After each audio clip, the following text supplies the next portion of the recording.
coração, trazendo uma palavra de fé, uma palavra de unção ao teu coração. E todas as campanhas do jejum também serão ministradas aqui às 18 horas. Amém? Toda quarta-feira, às 18 horas, eu, pastor Douglas e a pastora Cíntia, estaremos aqui ministrando a palavra de Deus ao seu coração. Amém? E quinta-feira agora vai se iniciar uma poderosa campanha de jejum. Aguardo você na próxima quarta-feira para ministrar a respeito do tema. Amém? E hoje o tema de hoje que eu quero ministrar ao seu coração é sobre o sacrifício, a fé de Abraão sacrificial. A fé sacrificial. A fé de Abraão, né, que ele se entregou, que ele entregou o seu filho Isaque. Amém? Vamos dar início mais a este ponto. Eu quero convidar você a abrir a tua Bíblia no livro de Gênesis, no capítulo 22. Gênesis 22, vamos ler. Amém? A partir do verso 3. Levantou-se, pois, Abraão de madrugada, e tendo preparado o seu jumento, tomou consigo 2 dos seus servos, e a Isaque, seu filho, rachou lenha para o holocausto, e foi para o lugar que Deus lhe havia indicado. Ao terceiro dia, erguendo Abraão os olhos, viu o lugar de longe. Então disse aos seus servos: esperai aqui com o jumento, e eu e o rapaz iremos até lá, e havendo adorado, voltaremos para junto de vós. Olha que detalhe importante, né? Voltaremos para junto de vós. Tomou Abraão a lenha do holocausto e a colocou sobre Isaque, seu filho. E ele, porém, levava nas mãos o fogo e o cutelo. Assim caminhavam ambos juntos. Quando Isaque disse a Abraão, seu pai: meu pai, eis-me aqui, meu filho. Respondeu Isaque: eis aqui o fogo e a lenha, mas onde está o cordeiro para o holocausto? Deus proverá para si, meu filho, o cordeiro para o holocausto. E seguiram ambos juntos. Assim respondeu Abraão. Chegaram ao lugar que Deus lhe havia designado. Ali edificou Abraão um altar. Sobre ele dispôs a lenha, amarrou Isaque, seu filho, e o deitou no altar, em cima da lenha. E estendendo a mão, tomou o cutelo para imolar o filho. Mas do céu bradou o anjo do Senhor: Abraão, Abraão! E ele respondeu: eis-me aqui. Não lhe disse, não.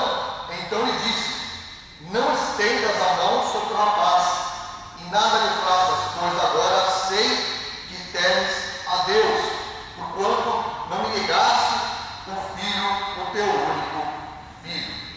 Tendo Abraão erguido os olhos, viu atrás de si um carneiro preso pelos chifres entre os arbustos.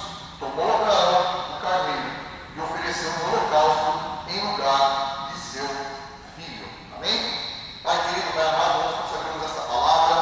Cada um que está aqui diante do Senhor, Pai, cada oficial, cada um que vê esta casa, Pai, cada um que me assiste pelas redes sociais, pelo YouTube, pelo Facebook, pelas redes sociais, eu abençoo, envio esta bênção de Abraão sobre a tua vida, e nós consagramos esta palavra na tua presença, em nome de Jesus. Amém?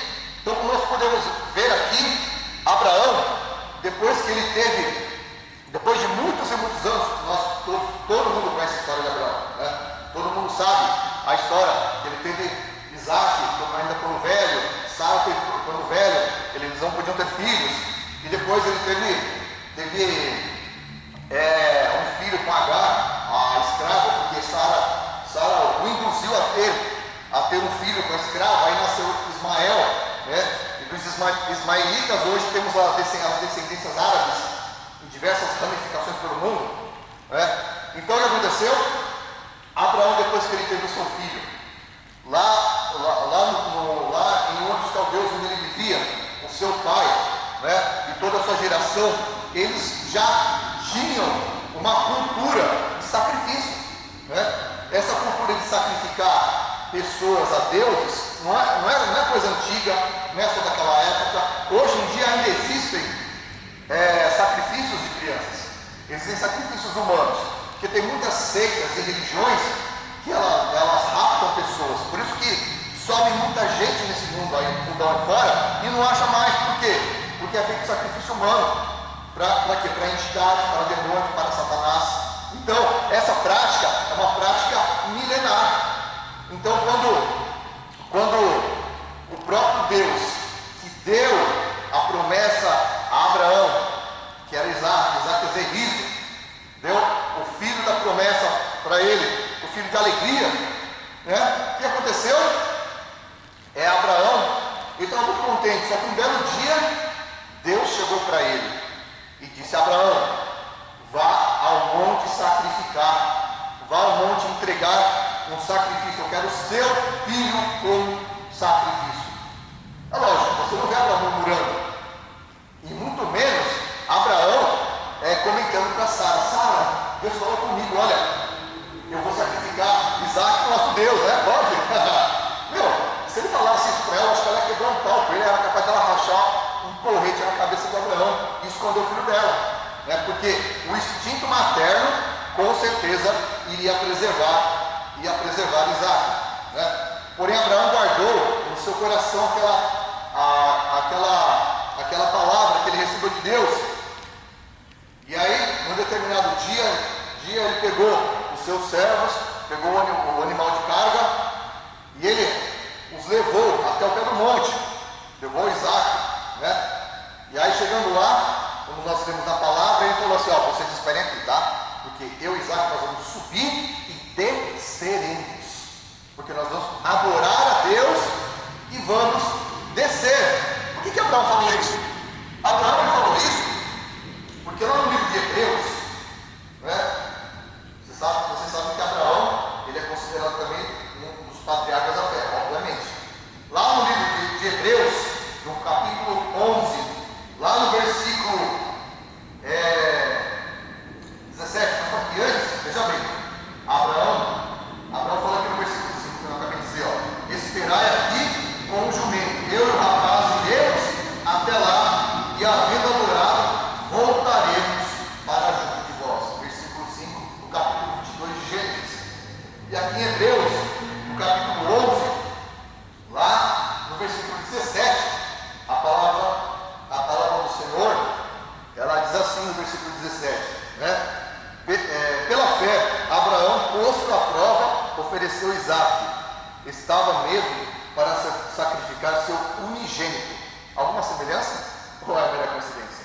O seu unigênito, aquele que acolheu alegremente as promessas, a quem se tinha dito: Isaac será chamada a tua descendência, porque considerou que Deus era poderoso até para ressuscitá-lo dentre os mortos, de onde também figuradamente o recobrou. Né? Alguma coincidência? Alguma semelhança ou mera coincidência? Então, o sacrifício de Isaac, ele foi como se fosse, eu posso dizer o termo teatro? Não teatro, foi um ensaio, digamos assim, um ensaio do que seria a entrega de Cristo Jesus, de Cristo Yeshua, né, na cruz do Calvário, né, pelo pecado da humanidade. Ali foi um ensaio, né? Por que foi um ensaio?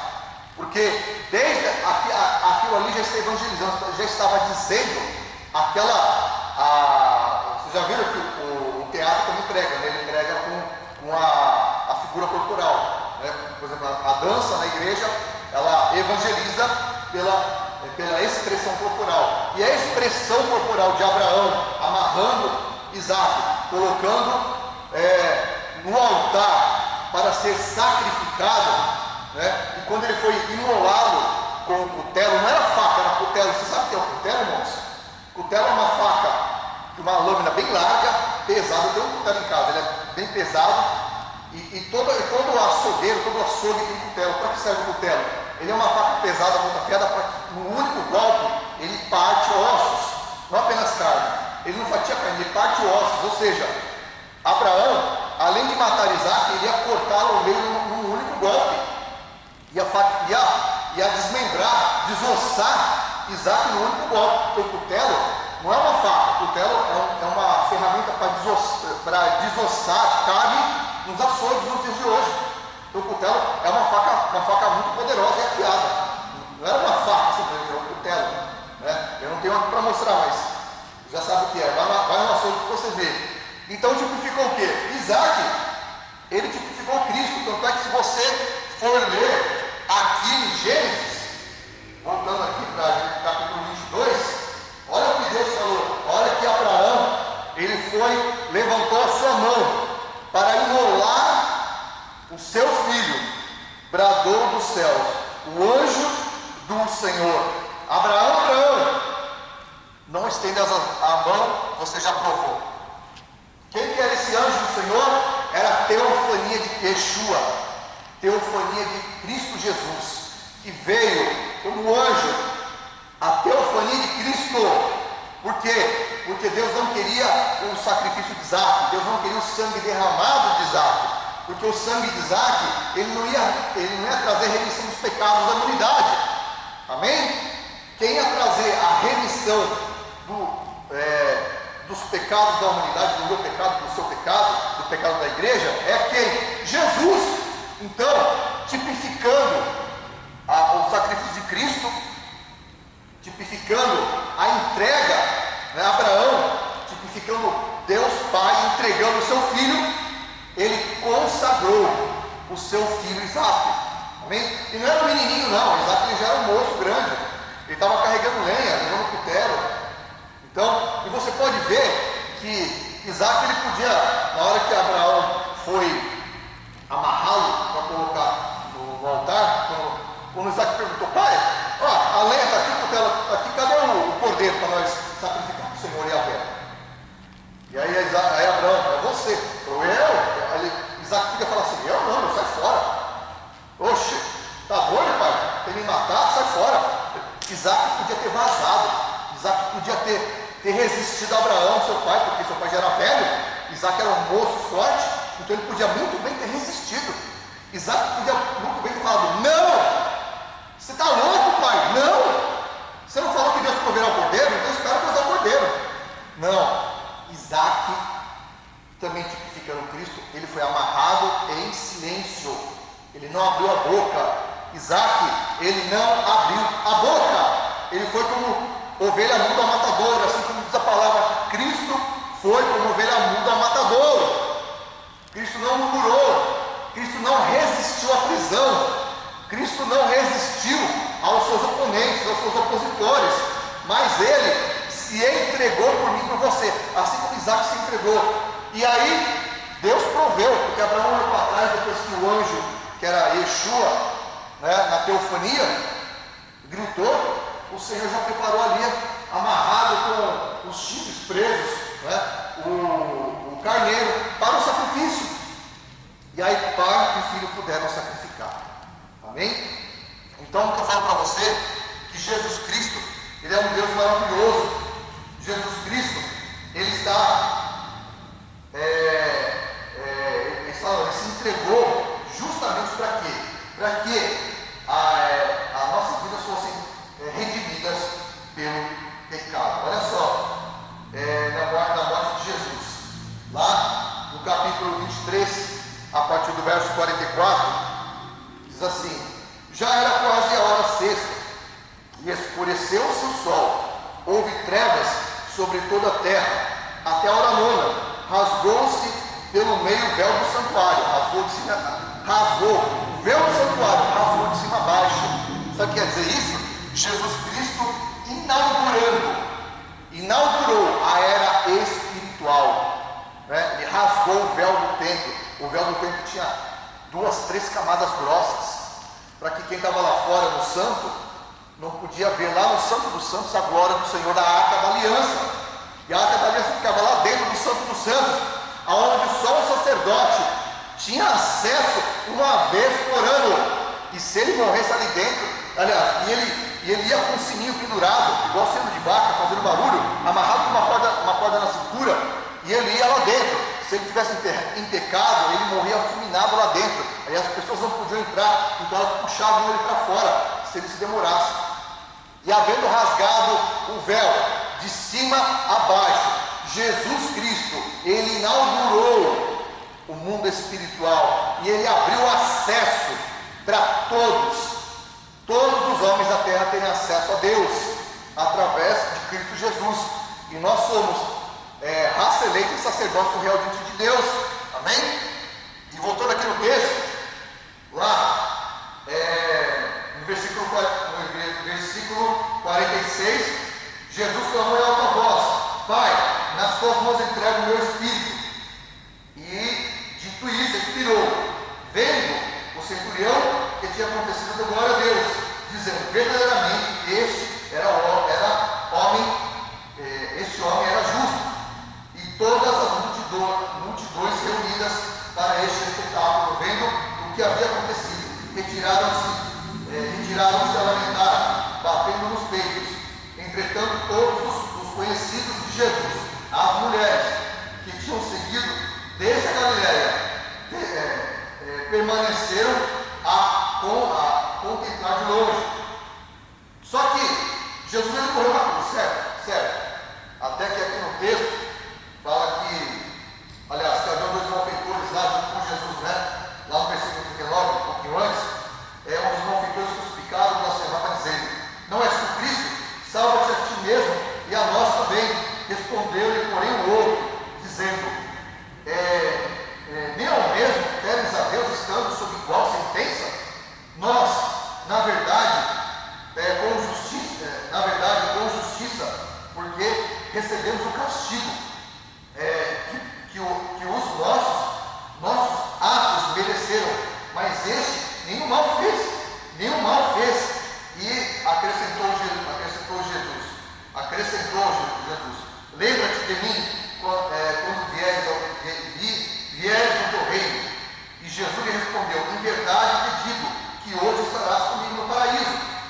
Então, aquela morte de cruz era a morte para a pessoa que tinha cometido crimes. Ou seja, a morte de cruz era para quem era considerado maldito. Então, até Jesus morrer na cruz, vamos dizer assim, vamos pontuar aí, até aí é normal, digamos, entre aspas, normal. Por quê? Porque naquela época, a morte de cruz era comum para os bandidos, malfeitores, ladrões considerados amaldiçoados pelo Império Romano. Então Jesus, por ter sido condenado, e eles terem soltado Barrabás, que era um bandido, né, preferiram soltar um salteador, um bandido, e prenderam o Salvador. Mas lógico que isso já estava previsto nas Escrituras. Só que Jesus, até esse ponto, vamos dizer entre aspas, estava normal, até aí, porque morrer, todo mundo ia morrer, óbvio. Só que o que diferencia, mas no primeiro dia da semana, capítulo 24 de Lucas, mas no primeiro dia da semana, alta madrugada, foram elas ao túmulo, levando os aromas que haviam preparado, e encontraram a pedra removida do sepulcro. Mas ao entrarem, não acharam o corpo de Jesus. Aconteceu que, perplexas a esse respeito, apareceram-lhes dois varões com vestes resplandecentes, estando elas possuídas de temor, abaixando os olhos para o chão. Eles lhe falaram: por que buscais entre os mortos algo que vive? Ele não está aqui, mas ressuscitou. Lembrai-vos de que vos preveni, estando ainda na Galiléia, quando disse: importa que o Filho do Homem seja entregue nas mãos dos pecadores, e seja crucificado e ressuscite ao terceiro dia. O que diferenciou aquela morte na cruz? A ressurreição. Jesus Cristo foi o único que tinha o poder de ressurreição. Isaac não tinha esse poder em si de ressurreição. É lógico, Abraão cria que Deus podia ressuscitá-lo, mas o próprio Cristo, o próprio Deus, a teofania de Deus encarnada no Filho do Homem, a teofania de Deus encarnada no Filho do Homem, tinha o poder sobre a morte, e ele ressuscitou ao terceiro dia. Ele venceu a morte, ele colocou o poder da morte sobre seus pés, ele venceu o poder da morte. E os 3 dias que ele teve morto, que ele esteve no sepulcro, ele não esteve dormindo, ele não esteve morto. Jesus foi até o Hades, foi até o inferno, e lá ele pregou o evangelho aos espíritos em prisão, desde a época de Adão até o dia de Cristo, amém? Que morreram lá no dilúvio, enfim, as milhões e milhares de pessoas. Ele arrancou a chave do inferno das mãos de Satanás.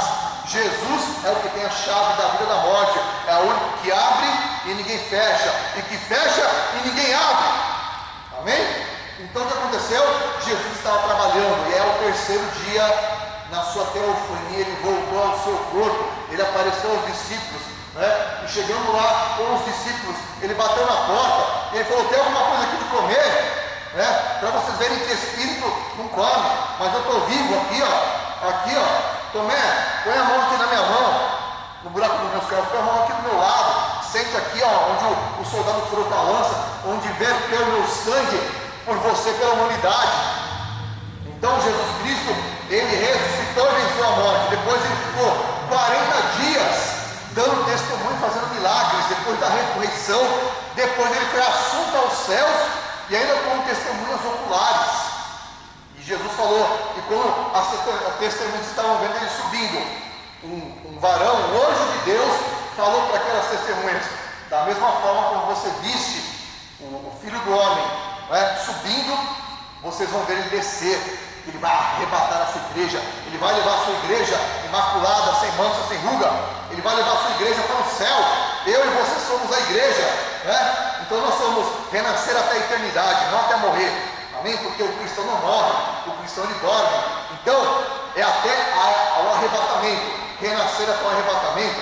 Eu sou Cristo até o arrebatamento, eu sou servo de Deus até o meu arrebatamento, e nós vamos reinar com Cristo. E nós vamos também guerrear com Cristo lá no Armagedon. Nós vamos julgar as nações, nós vamos julgar junto com Cristo, nós vamos reinar com Cristo, amém? Eu e você vamos reinar com Cristo, eu tenho essa certeza, Se você tem uma certeza, levanta a tua mão aí na tua casa, dá um amém, dá glória a Deus. Então, o que eu quis dizer com tudo isso? Que você, pela fé, venha a Cristo. Pela fé, Jesus Cristo tem a salvação para a tua família, tem a salvação para a tua casa, tem a restituição para a tua família, amém? Essa pandemia não é nada para Deus. Essa pandemia apenas é mais uma dos princípios das dores, porque nós já estamos vivendo o princípio das dores. Então, o que eu falo para você, meu irmão, minha irmã que está aqui comigo, presente, e você que me assiste pelas redes sociais, eu chamo você para vir para Jesus. Você que ainda não entregou sua vida para Jesus, eu faço um convite: venha e aceite a Jesus aqui na Igreja Renascer de Cristo, ou uma igreja mais próxima da sua casa. Procure uma igreja que prega o Evangelho de Cristo. Vá lá, amém?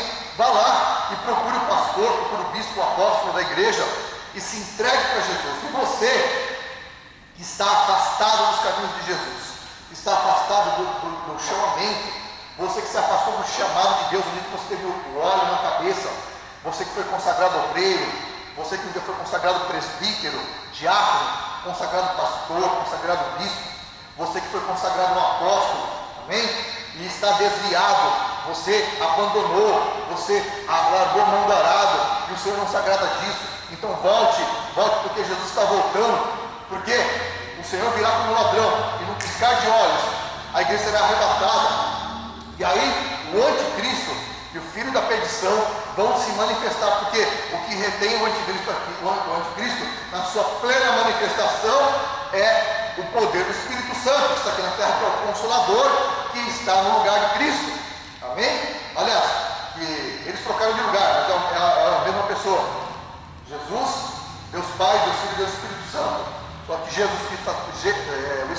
Santo da promessa está te guardando, nos guardando a sua igreja. O dia de amanhã pertence a Deus, porque um dia para Deus é como 1000 anos como um dia. Então eu faço esse chamamento para você, amém? Eu, pastor Douglas, estou aqui na igreja Renascer em Cristo, na Avenida Salgado Filho, 1412. Faço um convite para você, toda quarta-feira às 18 horas eu estou aqui, pregando a palavra. Mas todos os dias nós temos ministrações, temos palavras de Deus. À noite aqui, o bispo Geraldo Tenuta, a bispa Alice Tenuta estão aqui ministrando a palavra, amém? Trazendo a palavra de poder de Deus para a tua vida. Venha participar dos nossos cultos e ser abençoado, receber uma palavra. Eu não estou fazendo propaganda nem merchan, porque eles dispensam também apresentações. Eu estou divulgando para você Cristo. Nós somos apenas mordomos. Nós, pastores e os bispos, somos apenas instrumentos de Deus.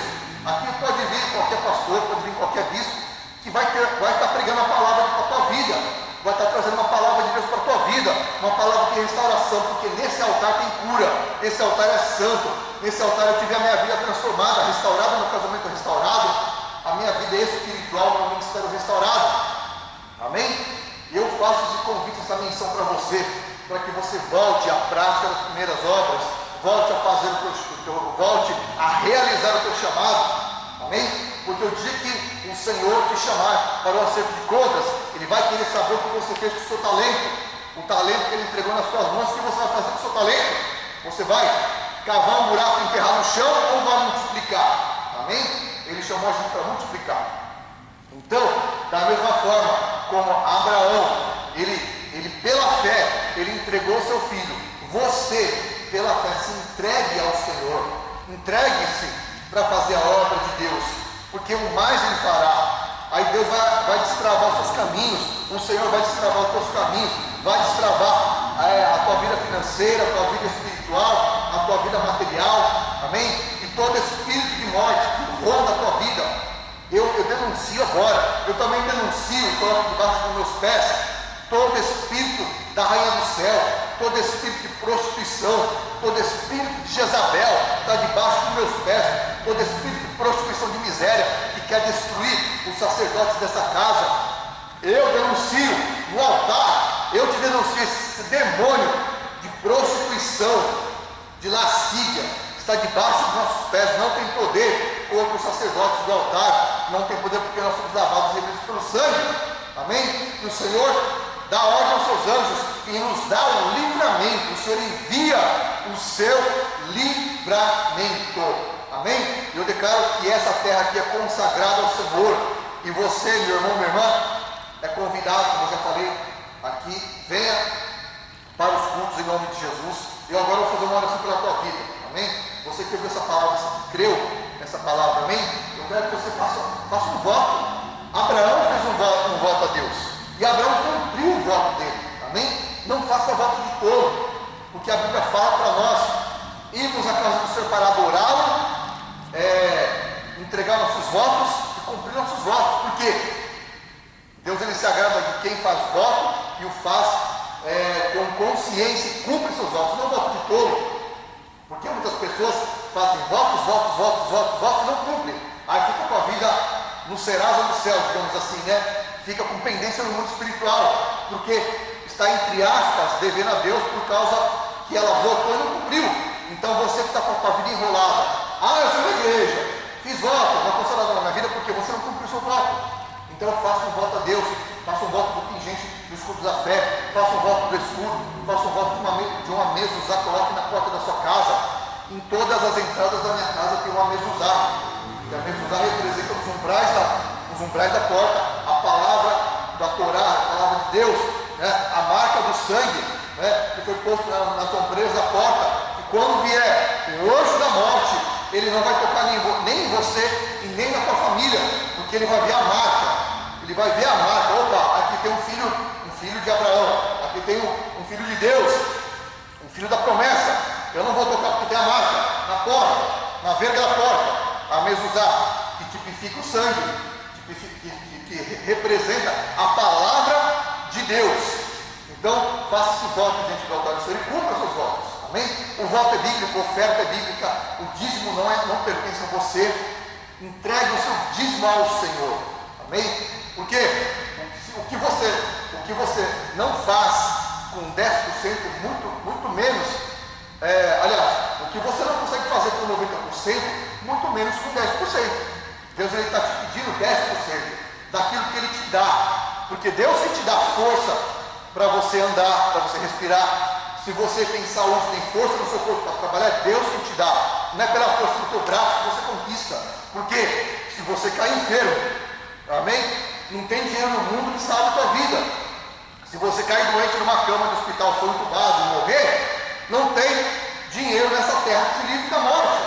Mas o único que pode manter você vivo, o único que pode manter você salvo, curado, liberto, transformado, forte, limpo, é o Senhor. Ele te dá força para conquistar, é Ele que entrega nas tuas mãos, né, o governo, o domínio da terra, porque o Senhor fala que Ele nos fez a imagem e semelhança dEle para quê? Para nós dominarmos. Então, Jesus, Ele te chama para dominar essa terra, dominar sobre principados, potestades, dominadores, porque Ele nos colocou assentado acima de todo principado e dominador. Nós temos essa autoridade, é tempo de você ativar essa autoridade. É tempo de você ativar a tua fé. Ativa a tua fé, ativa a tua autoridade, ative os seus votos, ative o teu chamado. Eu profetizo a ativação do teu chamado, em nome de Jesus. Pai querido, eu oro agora por cada um que está aqui esta noite comigo. Eu oro por cada um que me assiste nas redes sociais. E eu profetizo na tua vida. A tua vida agora vai ser desembaraçada. Toda a cadeia quebrada agora, todas as algemas e correntes do pecado caiam das suas mãos, caiam dos seus pés. O Senhor me mostra uma visão de correntes sendo quebradas, correntes que estão nas pernas de alguém quebradas. Toda a corrente do pecado, toda a corrente que impede você de caminhar quebrado agora, em nome de Jesus, declara a tua vida liberta, a tua vida livre, para você caminhar, para você avançar, para você vir para a casa do Senhor. E eu profetizo que você vai ter forças espirituais para vir à casa do Senhor, e todo impedimento espiritual, todo impedimento mental, todo impedimento emocional, caia por terra agora, que impede você de vir à casa do Senhor. Todo espírito de desânimo, de abatimento, todo espírito de depressão, todo espírito de suicídio, eu te repreendo agora. Sai dessa vida agora. Eu te dou uma ordem, Satanás, liberta essa vida agora. Aliás, larga essa vida agora, porque ela liberta agora em nome de Yeshua HaMashiach, em nome de Jesus Cristo, em nome de Jesus. Amém? Glória a Deus. Eu vou encerrar aqui agora. Amém? Na próxima quarta-feira, às 18 horas, estarei aqui. Amém? Junto com vocês, em nome de Jesus. E faça isso, estenda esse convite. Na próxima quarta-feira, provavelmente já vai ser campanha de jejum. Então eu convido você, venha jejuando, venha se consagrando, para que Deus possa abrir grandes portas na tua vida, para que Deus possa derramar da sua riqueza, da sua glória, do seu poder sobre a tua vida, em nome de Jesus. Te amo em Cristo, beijo no coração. Amém? Glória a Deus.